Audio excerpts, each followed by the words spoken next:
first things first, main thing that needs to be fixed is the transmission, and more specifically, the clutch was slipping. So that immediately needs to get fixed. I'm trying to think of how I'm going to categorize these. Best way to conceptualize it is, as a kid growing up, when I played Need for Speed or any other racing game, I always prioritized the performance mods, and then I would get to the aesthetic visual upgrades. So that's the way that we're going to focus on in terms of what needs to be fixed in what order. First off, my car needs to run. I mean, it also needs to be safe too, I guess, but it needs to run. So all of the functional things that need to be fixed are going to get prioritized. So number one, the clutch needs to be replaced.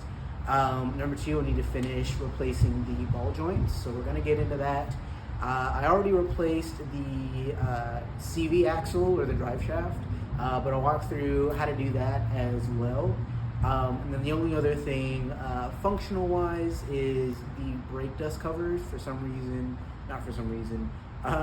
Somehow I seem to have warped them, so my car sounds like grinding gears against each other as I'm driving. I think like a meat slicer is running down the street, which is not fun, kind of annoying. So we're gonna get to that, so hang tight and we'll see what happens. Keep it both 50,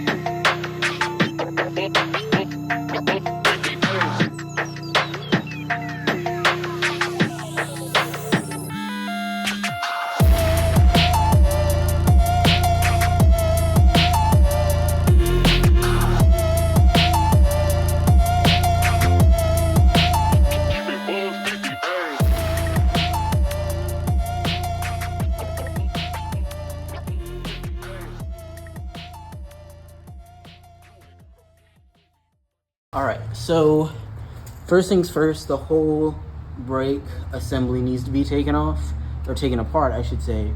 So we're going to start with the brake caliper and the housing. So that's going to start with these two bolts right here, and then there's going to be two more underneath it that are going to come off, and then that the whole brake hub comes off that way. Now the caliper head, I guess this is called. So this actually is going to be hung up here by the coilover. So that's because you don't want the brake lines to become pinched, or you don't want that to hang because that messes with the brake lines, and you don't want your brakes to be messed up. So that's going to be that. And then after that, we're going to take off the rotor and move along from there.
All right, so now that we've got the brake assembly taken off, the rotor is now loose. We can go ahead and get that taken off.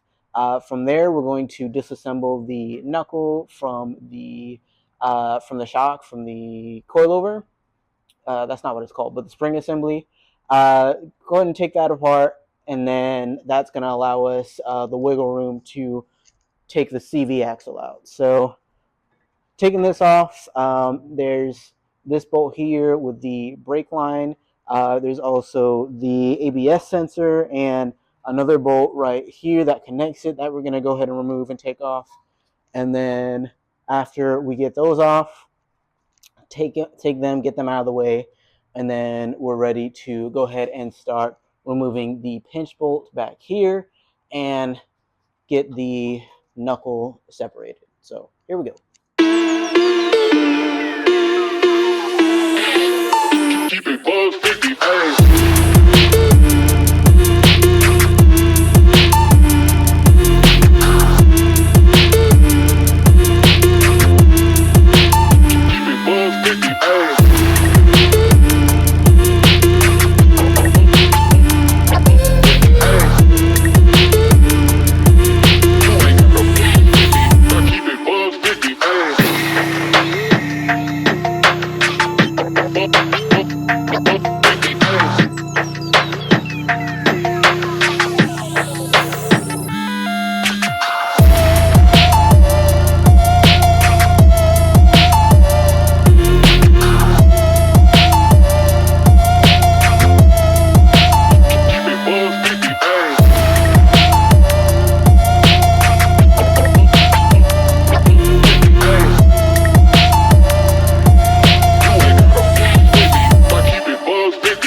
Okay, so now that we've gotten the knuckle separated from the shock assembly, we're just going to go ahead and take the drive shaft out. It shouldn't be able to just come out like that, so we're going to need to use our pickle fork and just pop it out. So I'll show how that works.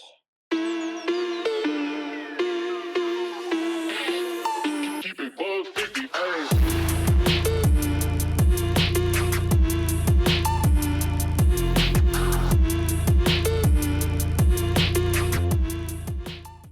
Alright, so as we can see, the CV is now separated.